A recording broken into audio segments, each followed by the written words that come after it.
खवाली के टुकड़ा मास्टर साहब आवाज लगाई के तनी था।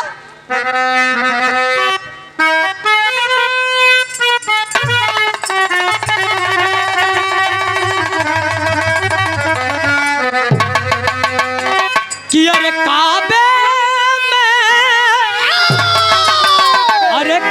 में काबे में कि अरे काबे में तेरा जलवा काशी में नजारा है।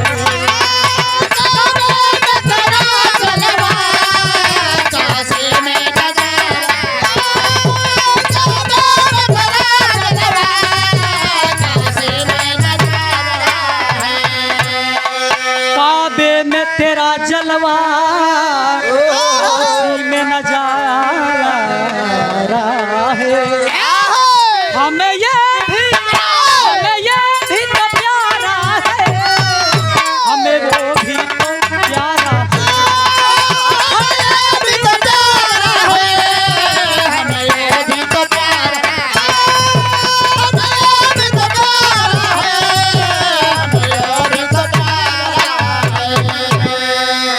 लेकिन गीत के ओरिजिनल भाव में कहना है हमें ये भी तो प्यारा है, हमें वो भी तो प्यारा है। दोनों मजहब सेम हैं, मजहब नहीं सिखाता आपस में बैर करना। क्या हिंदू क्या मुसलमान सबका मालिक, इसलिए मजहब के नाम पे हमें लड़ना नहीं चाहिए। क्या कहना है गीत के भाव में?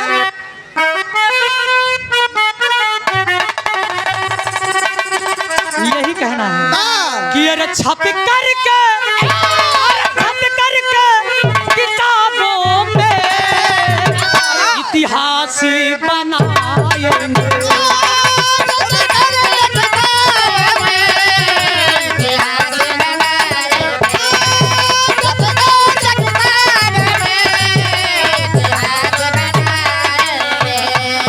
छप करके किताबों में अरे इतिहास बनाएंगे। अरे कुर्बानी वीरों की भला कैसे भुलाएंगे।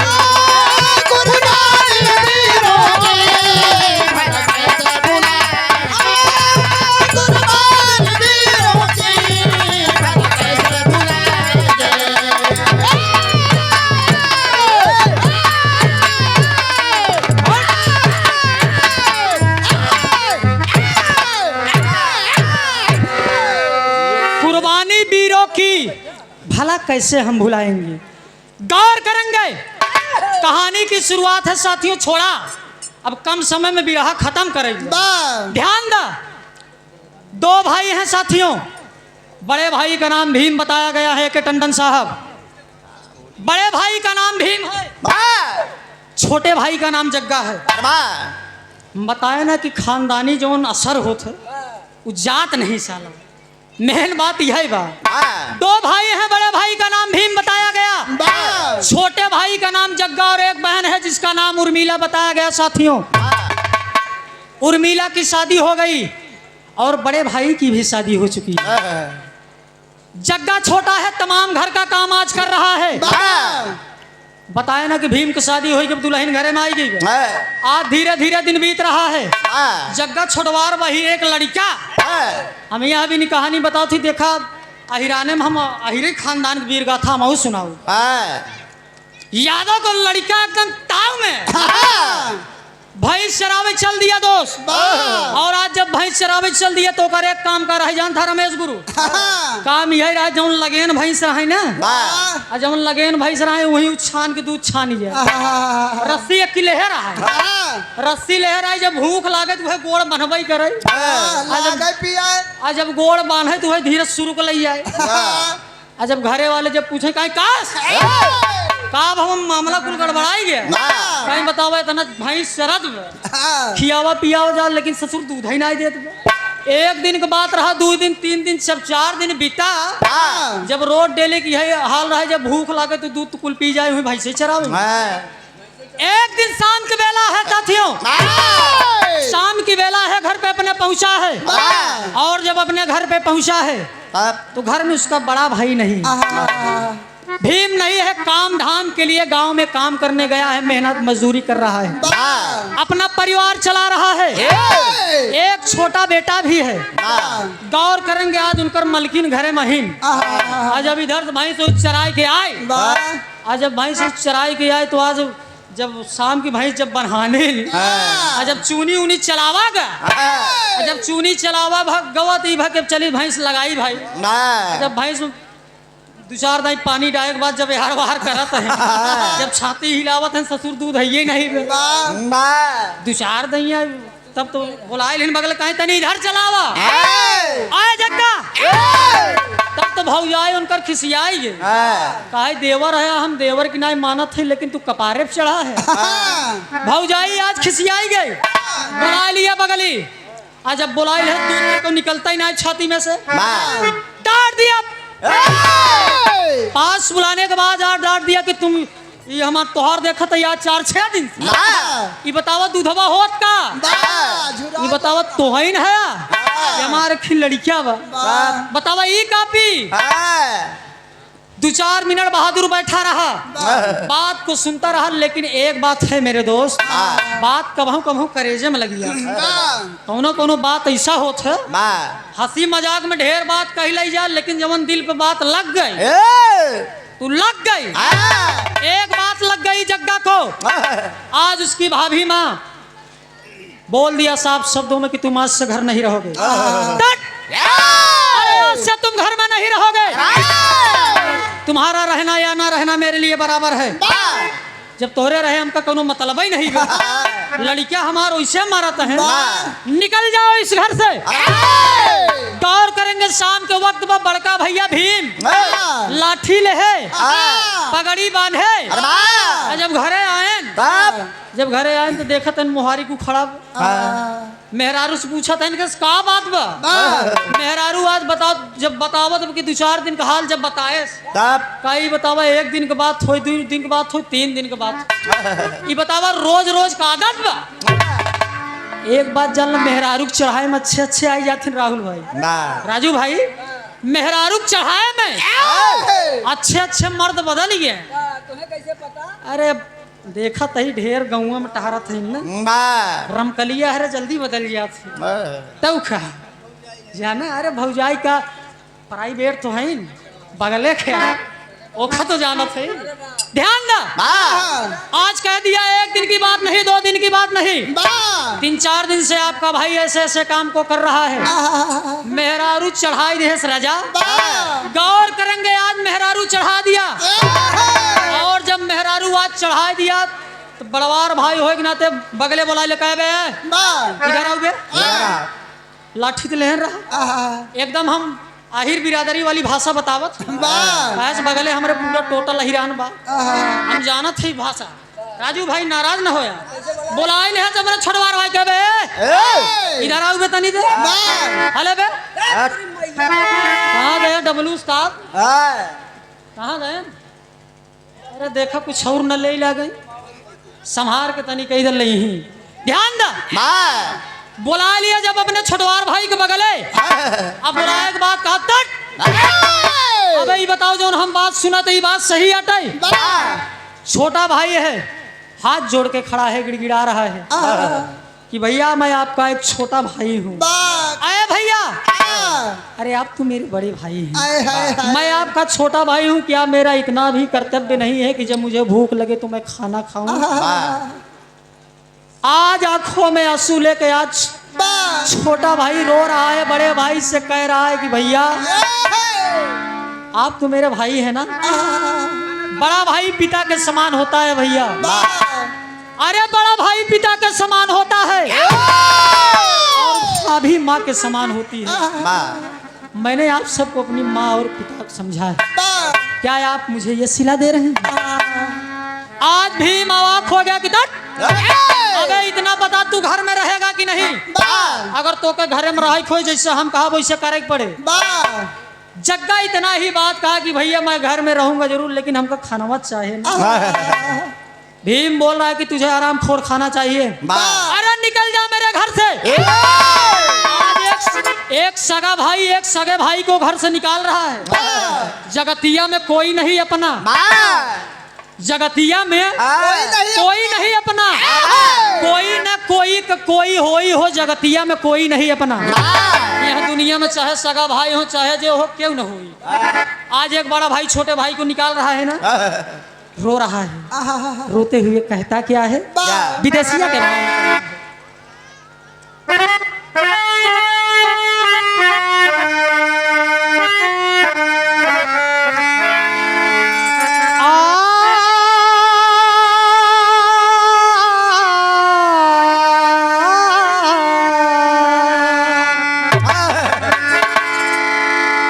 बाजा गड़बड़ाइए बेटा, ठीक है।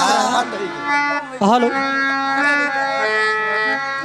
हेलो हेलो, आधा हो गया यार आवाज, साउंड छोड़ दिया है क्या? अरे को ठीक कराओ यार। हेलो हेलो, कम हो गई। हेलो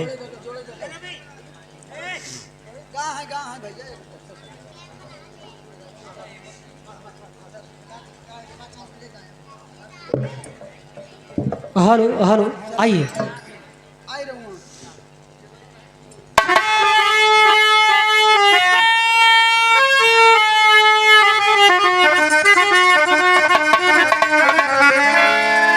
मिथिवा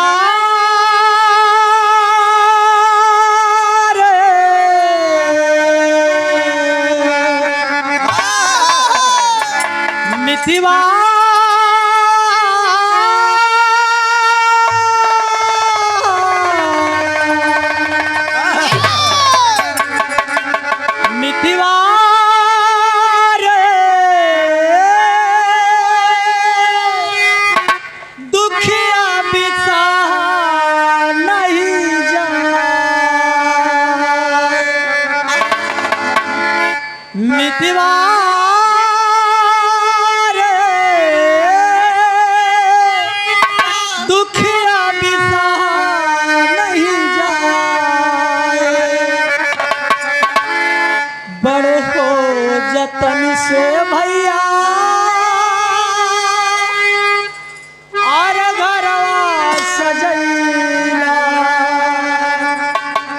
छोटका बिरनावा के घर से भगैला विधना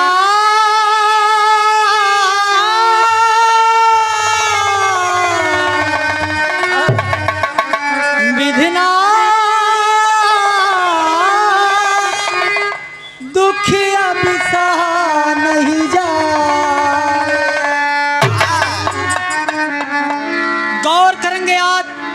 घर से निकलने के बाद भाई और भौजाई घर से निकाल दिए, याद आ गई कि मैं जाऊंगा कहाँ।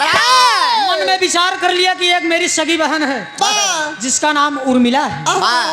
विचार कर लिया मन में और पहुंच गया कहाँ साथियों, पैदल ही पहुंच गया, एकदम भूख प्यास के मारे एकदम जान जाता। सुबह की बेला है, सुबह की बेला है। अपने जब बहन के घर में आज पहुंचता है साथियों, जब घर पहुंच गया तो आज उसकी बहन दरवाजे पे खड़ी है। जब दरवाजे पे खड़ी है और दरवाजे पे खड़ी है, पानी को भर रही है। छोटा भाई आज पहुंचने के बाद अपने दीदी के चरणों में गिर गया कि दीदी, आज जब उर्मिला बहन लगती है तो आँख हो गई।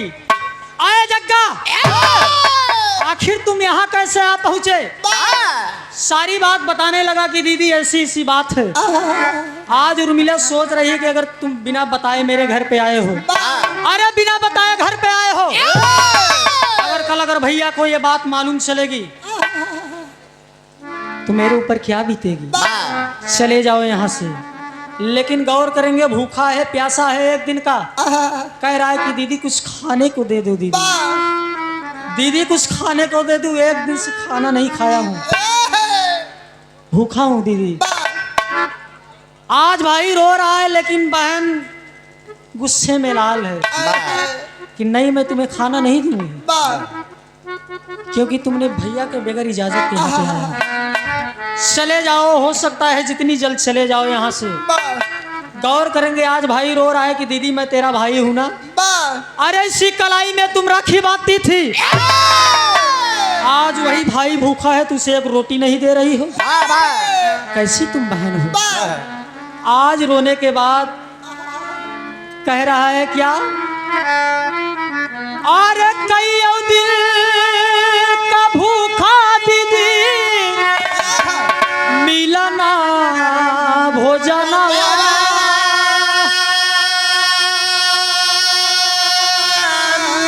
अरे रोई रोई करला पुकार हो, रोई रोई करेला पुकार। अरे माई बाप मर गईले, अरे रहबा चपनवा।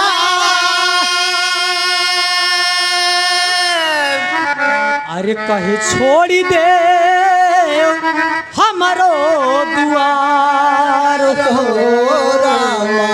छोड़ी दे हमारा दुआर। आज बहन ने भोजन देने से मना कर दिया। जग्गा भूखा है, प्यासा है 2 दिन का, एक बासी रोटी का टुकड़ा भी नहीं मिला। बहन ने साफ मना कर दिया कि चले जाओ मेरे घर से। और जब इधर मारे गुस्सा में जग्गा चल दिया। अरे ऐसा रिश्ता किस काम का जो रिश्ता एक रोटी ना दे सका? ऐसा रिश्ता किस काम का? किस काम का जो एक रोटी ना दे सका? रो भी रहा है और हंस भी रहा है। रास्ते में चल दिया। गौर करेंगे अंग्रेजी हुकूमत का सिक्का चलता था साथियों। अंग्रेजी हुकूमत का सिक्का एकदम जमा रहा। गौर करेंगे रास्ते में 2-4 अंग्रेजी सिपाही हरामखोर। एक लड़की है जिसका नाम यशोदा बताया गया। यशोदा नाम है, उसका भाई है महेंद्र नाम है। दोनों को अंग्रेजी सिपाही पकड़े हुए हैं और यशोदा की इज्जत के साथ खिलवाड़ कर रहे हैं। इज्जत के साथ जब खिलवाड़ करने लगे इतने में महेंद्र भाई उसका गुस्से में बोल बढ़, अबे लड़ना है तो मुझसे लड़। एक अबला की इज्जत के साथ खेल रहा है, तुझे क्या मिल रहा है? गौर करेंगे बाबूजी, इतने बात सुनने के बाद अंग्रेजी दरोगा रिवॉल्वर निकालने के बाद 6 की 6 गोलियों को ठोक दिया। हरामखोर, तुम मुझसे जुबान लड़ाते हो। आज उसका भाई महेंद्र लहूलुहान हो गया, जमीन पे लेटा हुआ है। आज बहन रो रही है, बचाओ बचाओ की नारा लगा रही है। और इतने में इधर से जग्गा चला जा रहा है। तो शांत होइए, भी 2-4 दिन खाना नहीं खाए। गुस्सा में चला जाता तो जब सुने कि कोई आवाज दे रहा है, बचाओ बचाओ की आवाज दे रहा है। और जब देखा कि 2-4 सिपाही हरामखोर किसी अबला के साथ गलत काम कर रहे हैं, उसकी इज्जत को लूट रहे हैं, पहुंच गए और कॉलर को पकड़ लिया। आज ये सौदा कह क्या रही है? क्या? कि मेरे भैया कन्हैया शकुन मेरा तुम, यही बतिया कर खलीफा वाली लेनी। अरे मिल गए हो अगर प्यार के मोड़ पर, अरे मिल गए हो अगर प्यार के मोड़ पर, आज मिलने मिलाने का वादा करो। मिल गए हो अगर प्यार के मोड़ पर,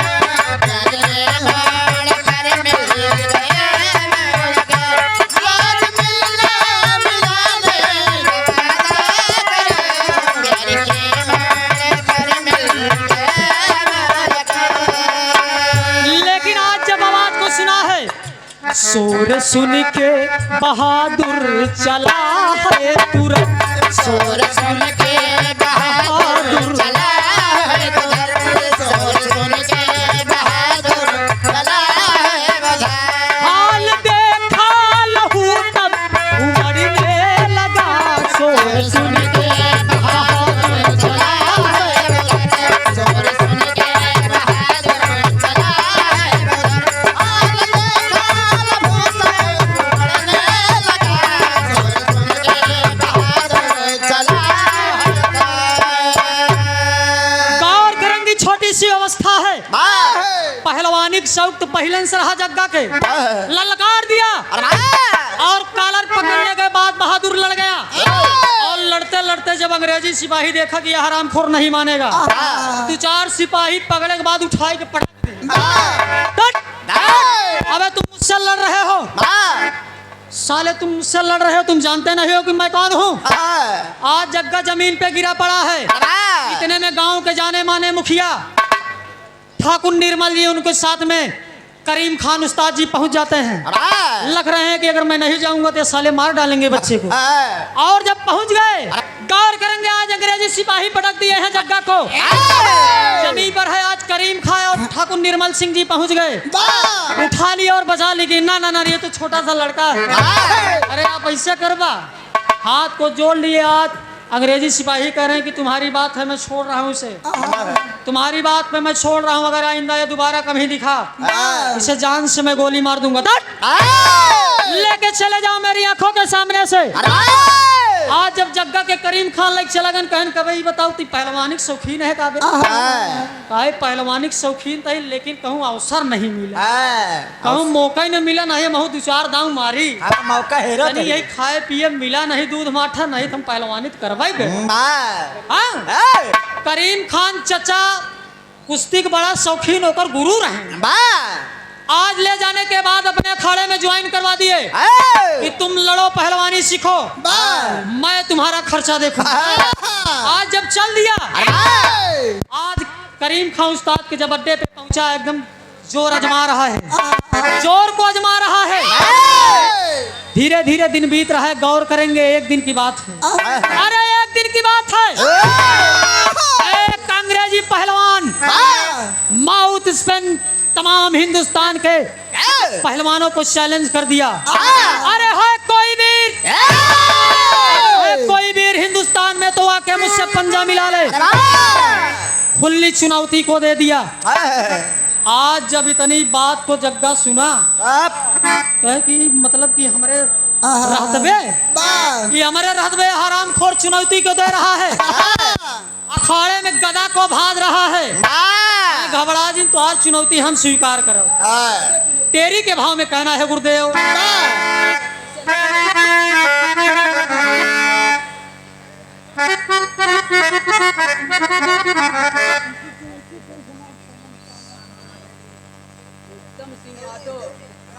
बड़का भैया आप उत्तम सिंह यादव जी, ग्राम सभा देवली की माटी से बड़का भैया की तरफ से दूर से 1 रुपया का पुरस्कार, दातार सुखी रखे मालिक कल्याण करे। बहुत बढ़िया बढ़िया सुनाई देते, विराम खत्म हो जाए। अरे राम जवनिया कौनो काम कई,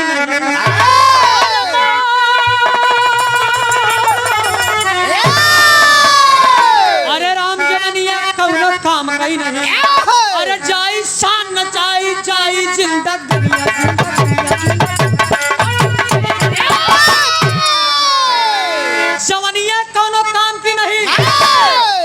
जवानी कौने काम आए जब खा पिए थे बिना मतलब। एक कहूँ दिखाई चाहिए ना। और विरहा को सुन रही इस कार्यक्रम को प्रियंका स्नेही जी, ढेर सारा आशीर्वाद है। इसमें तबीयत थोड़ा खराब है, अस्वस्थ चल रहा हूँ, बाकी आता हूँ किसी दिन दर्शन देता हूँ, कोई बात नहीं है। गौर करेंगे, आज चुनौती को स्वीकार कर लिया।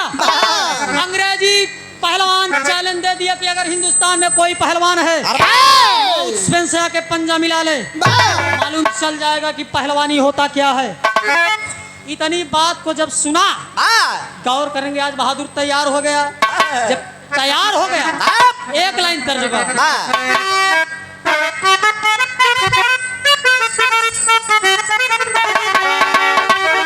कि पिया परदेसिया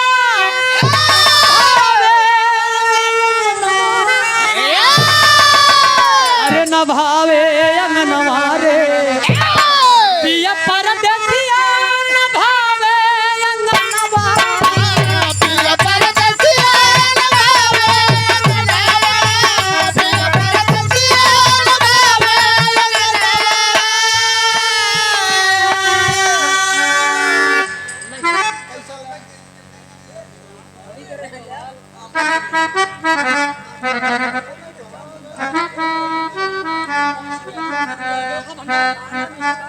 बड़का भैया उत्तम सिंह यादव जी मिष्ठान और भोजन भंडार देवली की ऐतिहासिक माटी से 500 रुपया के नोट में से 100 रुपया का पुरस्कार। अरे वाह बड़ा दिन ज्यादा ना ले भाई।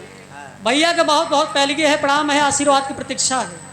कहना है तो सुरती लेता है का नहीं ले लो, फुर्ती जरूरी है। बाय दुनिया ही आजकल ले वाह बनावा तनी खैनी ये हो बुढ़ऊ दादा। हाँ? मेहर न चुनौती दे ले धैले बा बेचैनी बेचैनी बनावा तनी खैनी गाल करे ये परदेसिया भावे अंगनवा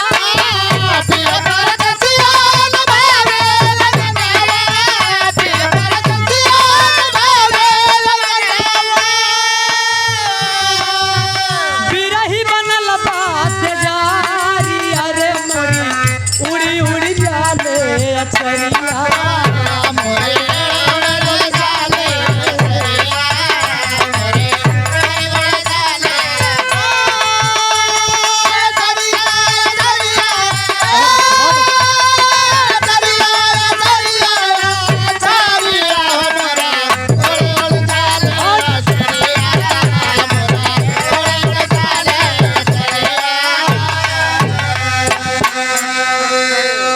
लेकिन गीत के भाव में कहना है, आज जब ऐलान कर दिया तमाम अखबार में खबर को छपवा दिया कि जहां तक ये खबर जाएगी तमाम लोग इस अखबार को पढ़ेंगे और जानेंगे कि कोई पहलवान चैलेंज दे रहा है। अगर होगा कोई माई का लाल तो पंजा ससुर मिला वही कर।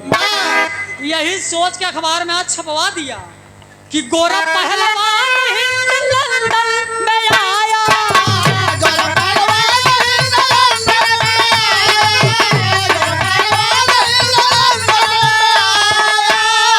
अरे घूम घूम कर लानवा हो कमन बीर हमसे कड़ी में कनवा कमन बीर हमसे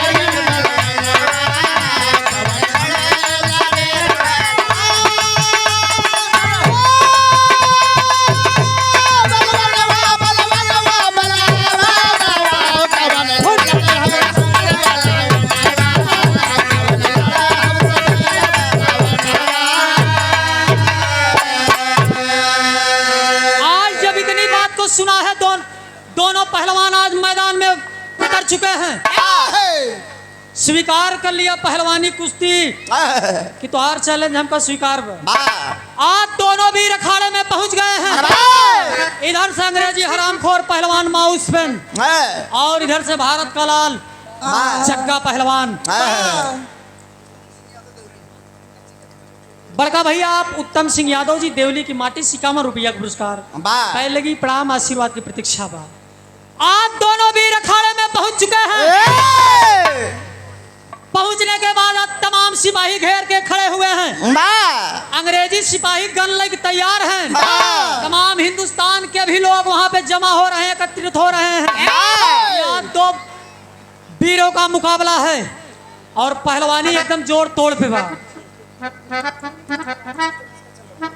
बड़का भैया पिंटू साउंड सिस्टम 100 रुपया का पुरस्कार भाई का ये सिस्टम लगा है। मालिक करें और एकदम अमलवा की माटी से भगवान करें और तरक्की करें। मालिक का आशीर्वाद आप पे सदैव बरसता रहे। 100 रुपया का पुरस्कार।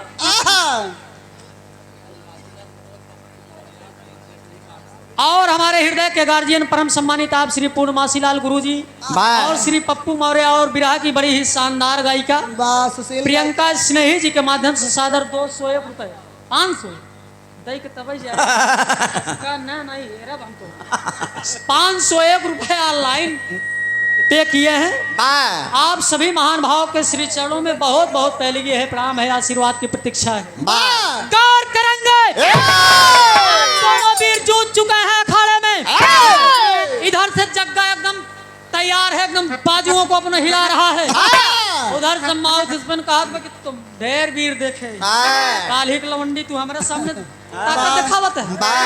आज दोनों वीर जब लड़ने लगे पटकी पे पटका हो एकदम कहूँ ऊपर हो कहूँ नीचे, कहूँ एकवा पहलवान ऊपर तो कहूँ एकवा नीचे। आज जब 10-20 मिनट कुश्ती चलत रही, आज जब यार कुश्ती चलत गौर करेंगे बाबूजी वह जग्गा वह दिमाग खराब भाव कर हाँ। आज तेरी पहलवाने की हाँ। वह गुस्सान है मारे धोबिया पछाड़ धोबिया पछाड़ लगाए बाल बा। लपेट ले। आए हम देसी पहलवान है हाँ। माठक खाई शरीर है हाँ चापक निहरे उठाए पटक दे ए! अंग्रेजी पहलवान को उठा के पटक दिया ए! और जब उठा के पटक दिया गौर करेंगे इतने महाराम खोर अंग्रेजी सिपाही घेर लिए हाँ। आज चारों तरफ से घेर लिए घेरने के बाद कहने लगे कि तुम यहाँ से बच के जाने नहीं पाओगे आखिरकार गौर करेंगे तमाम हिंदुस्तान के भी लोग उपस्थित हैं लेकिन किसी की इतनी मजाल नहीं है कि आज उनके सामने कोई बोल दे बा।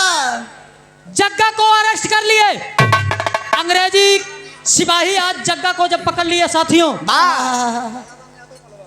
लल्ला राम यादव जी अमोलवा की पावन माटी से 50 रुपया पुरस्कार दातार सुखी रखे आज जब अंग्रेजी सिपाही घेर लिए तो जग्गा अवाक हो गया कह रहा है कि आज तमाम अपने हिंदुस्तान के हिंदू भाइयों से अरे आप सब मेरे भाई हैं हराम खोरा चारों तरफ से मुझे घेर लिए हैं क्या मुझे नहीं बचाओगे राइफल लेके खड़े हैं बंदूक लेके खड़े हैं रिवाल्वर लेके खड़े हैं आज गोली बंदूक के आगे की हिम्मत करत का जा तो ससुर महीन को मार दे गौर करेंगे आज जग्गा रो रहा है अपने गुरु के सामने घुटने को टेक दिया है कि गुरुदेव मैं ये कुश्ती हारा नहीं इस साले आराम खोर मेरे साथ दगा कर दिए आज होता क्या है बड़े कम समय में आल्हा के भाव लग गई मास्टर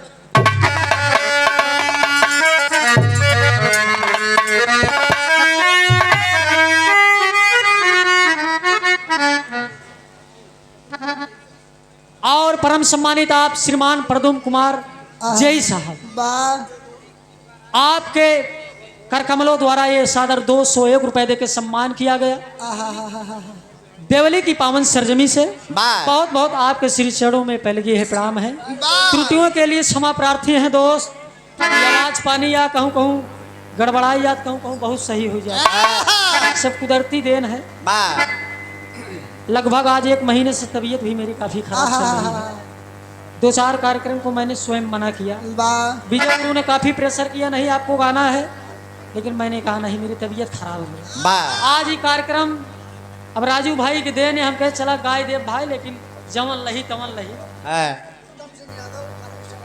बड़का भैया उत्तम सिंह यादव जी भोजन मिष्ठान भंडार देवली की माटी सिकामा रुपया का पुरस्कार प्रणाम है आशीर्वाद की प्रतीक्षा है आज आल्हा के भाव में कहना बड़े कम समय में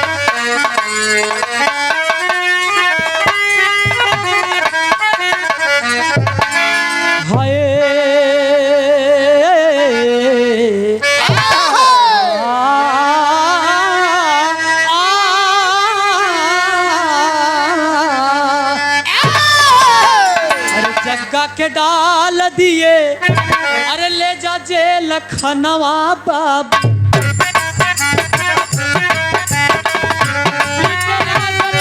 को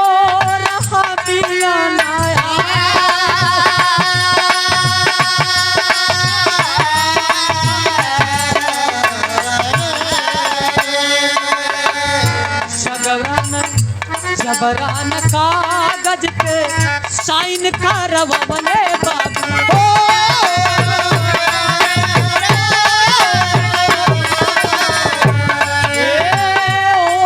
दोबारा कुश्ती अब सुन लाए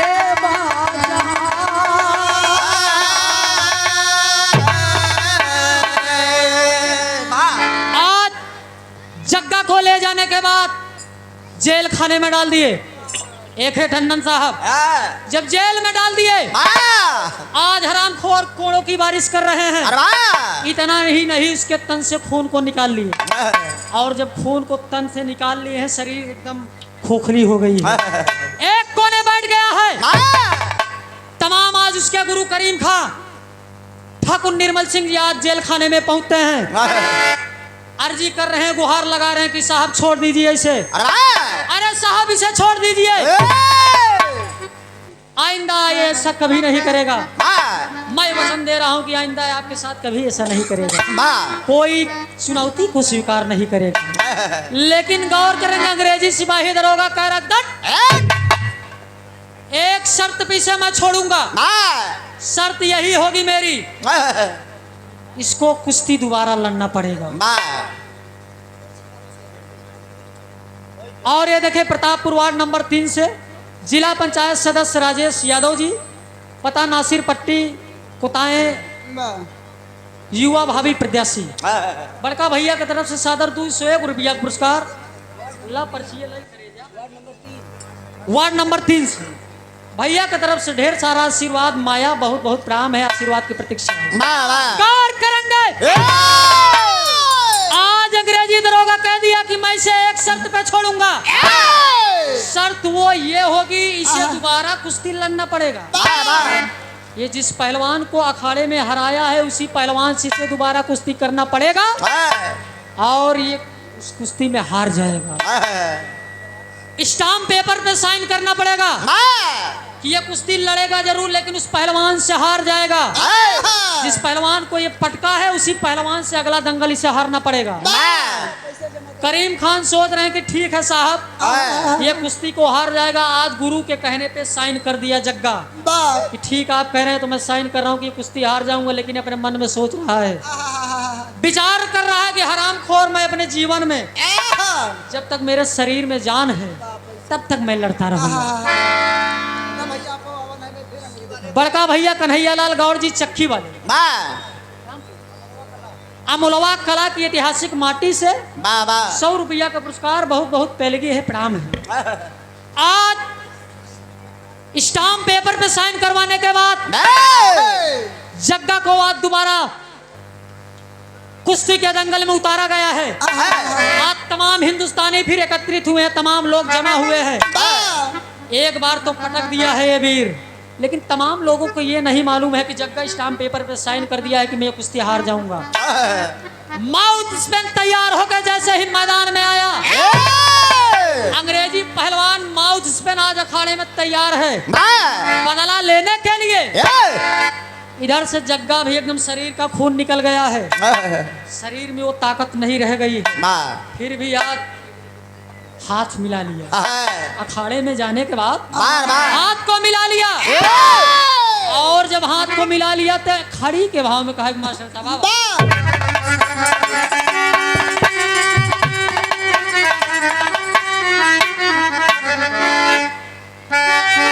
अरे जाए जान भले ही जाए न दे भाई, अरे दिल के पनिया, अरे जाए जान भले ही जाए न दे भाई, अरे दिल के पनिया, अरे वही अखाड़ा बीच गोरा के दिया पटकनिया।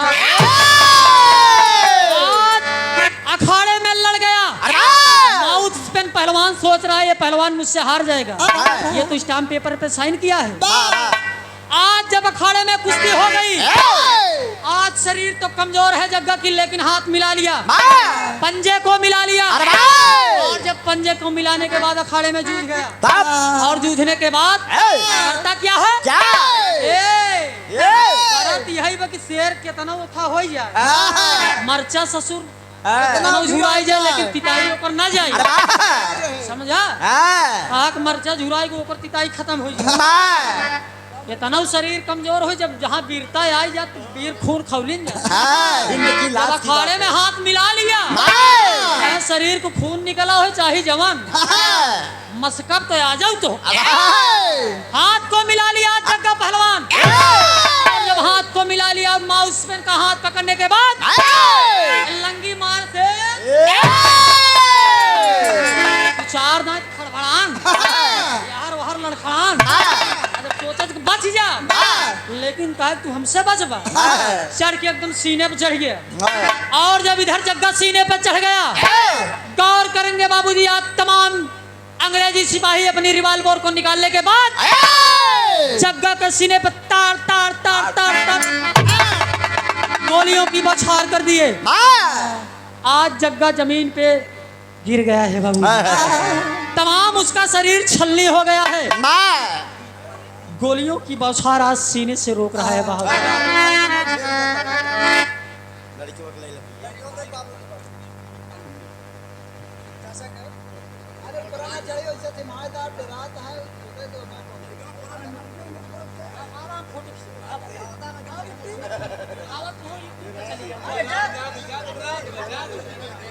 आज रोती है दाढ़ी ओढ़ी रखे हैं लड़की ओढ़ रात का क्या सारे के काल बनवा दे था। और आदरणीय चाचा जी श्रीमान अहिमर्दन चाचा जी वाह तीसरी पीढ़ी पांचवी पीढ़ी। अरे अच्छा माता जी की पांचवी पीढ़ी बा। अरे राजू ढेर देखे वाह 100 साल। चला ये ईश्वर की कृपा है। वाह वाह और चाचा जी के तरफ से 100 रुपए का आशीर्वाद देकर सम्मान किया गया। बहुत बहुत पहले की है प्रणाम है। बस 5 मिनट के कहानी और बा ओकरे बाद हम विराह एकदम समय से खत्म कर देंगे। वाह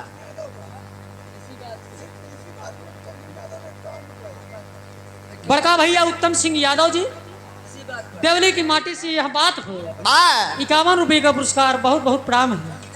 गलतियों के लिए क्षमा प्रार्थी है दोस्त। वाह आज तमाम गोलियों की बौछार हो गई।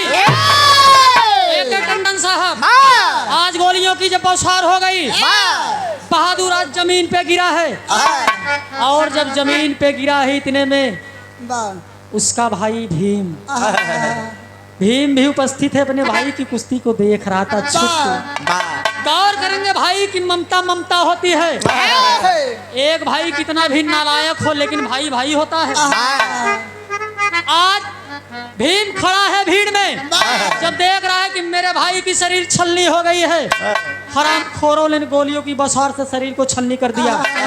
आज पहुंच के रो रहा है अपने भाई को शरीर को उठाया है। आज रो रहा है जग्गा रो रहा है कि भैया कम से कम आज मरते मरते आपका दर्शन हुआ। अरे भैया मैं बड़ा खुश नसीब हूँ मरते मरते आपका दर्शन हुआ भैया। इससे बड़ी चीज मुझे और क्या चाहिए। आज करीम खान उस्ताद करीम खान बगल खड़े हुए हैं। निर्मल सिंह प्रधान माने जाने क्षेत्र के रो रहे हैं खड़े होकर के बाहर जग्गा। तमाम लोग यही बात कर रहे हैं कि बेटा मैंने स्टाम्प पेपर पे यही लिखवाया था कि इस कुश्ती को तुम हार जाओगे आखिर तुमने ऐसा क्यों किया। जग्गा यही कह रहा है कि उस्ताद अगर मैं पैदा हुआ हूँ शान से मरूंगा भी शान से। जिया हूँ शान से तो मरूंगा भी शान से। यही मेरा वसूल है। गौर करेंगे इतना ही बोलते हुए आखिरकार भाई के ही हाथों में आज जग्गा अपने दम को तोड़ दिया। और जब जग्गा दम को तोड़ दिया प्राण पखेरु उड़ गए। अंग्रेजी सिपाही चले गए। अंग्रेजी दरोगा से लेकर सिपाही हरामखोर सब चले गए। करीम खान उसके उस्ताद उसके भैया आज उसी अखाड़े में बैठे हुए उसकी लाश को लेकर रो रहे हैं। और आखिरकार ले जाने के बाद अंतिम दाह संस्कार करते हैं।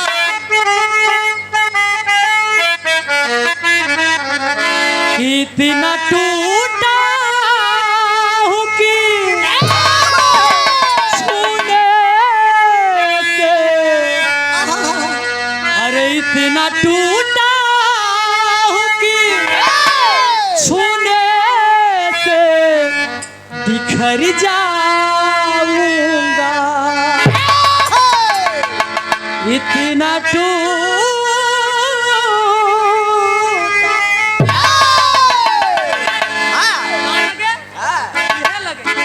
कितना टूटा हूँ कि छूने से बिखर जाऊं। कितना टूटा हूँ कि छूने से इतना टूटा हूँ कि छूने इतना टूटा हूँ कि छूने से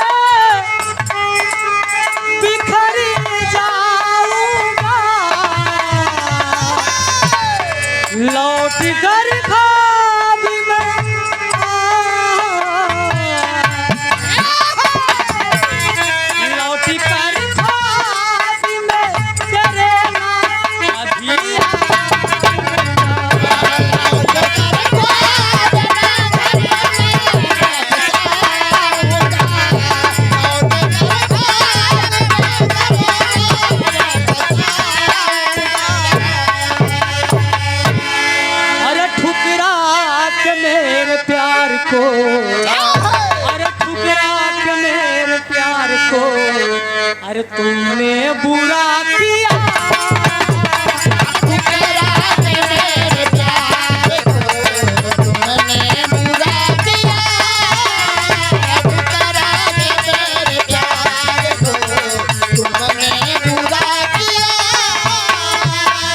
बस और ये दिखा देनी श्री आप उत्तम यादव जी चचा के जी की तरफ से 51 रुपया का पुरस्कार बा। बहुत बहुत प्रेम है, आशीर्वाद की प्रतीक्षा है।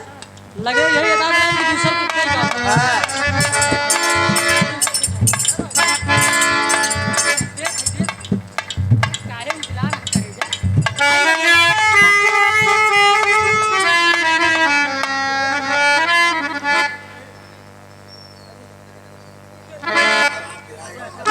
अब एक लाइन और बजाएगा बस नंबर खत्म वही। अब नंबर हम रुचि यादव जी को दे देते एक लाइन गाई थी, एक लाइन आवा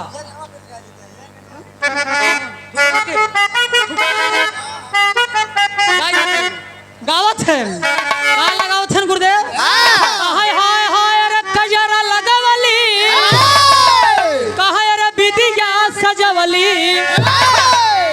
ए रुचि कौनो दुल्हन का हाथ पकड़ हाँ दगाबाज बलमा ढेर शौकीन रही। हाय हाय रे कजरा लगवली, अरे विधिया सजवली, अरे सैया बिन दुनिया के दारी हो सैया बिन दुनिया के दारी हो सैया बिन दुनिया के दारी। कजरा लगवली, विधिया सजवली, कजरा लगवली, विधिया सजवली, सैया बिन दुनिया के दारी हो सैया बिन दुनिया के दारी। और ये देखें उत्तम यादव जी चाचा जी आपके तरफ से पुनः 51 रुपया का पुरस्कार। और सैया भी हम समझाते लेकिन नौटंकी वाला मंच ना ही है उस पैसे ये विराह का मंच है। ठीक है।